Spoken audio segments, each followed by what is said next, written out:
જય અલગધણી. આપણે જોઈએ ને તો જાનવરોમાં પણ અધર્મી જાનવરો છે.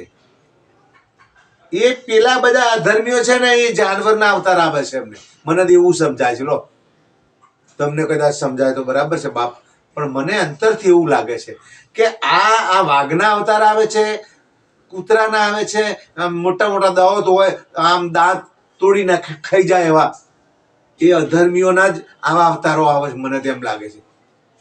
અરે સાપને ખાઈ જાય. મોર કેવો પક્ષી, રાષ્ટ્ર પક્ષી કહેવાય, પણ એ સાપનું ભક્ષણ કરે.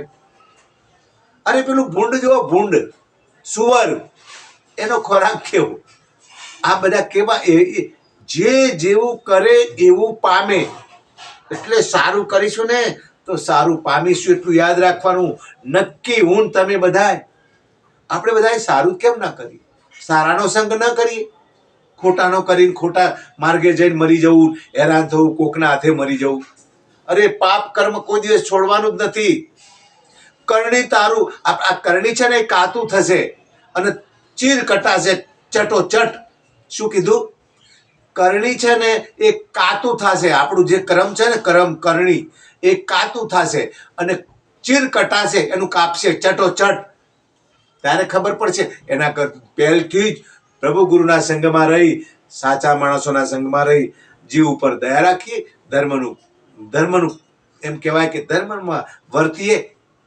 એક સેજ પણ ત્રાખલા જેટલી પણ ભૂલ ના આવે, પાપ થાય નહીં, એવું આપણે બધા વિચારીએ ને તો હજુ મોકો છે. મનુષ્ય અવતાર છે એટલે આ મનુષ્ય અવતારના મોકાની અંદર જ કરી શકીએ છીએ.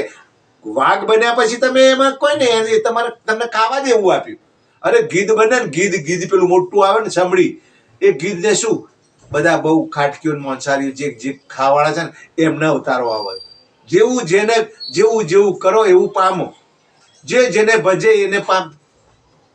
જય અલગધણી.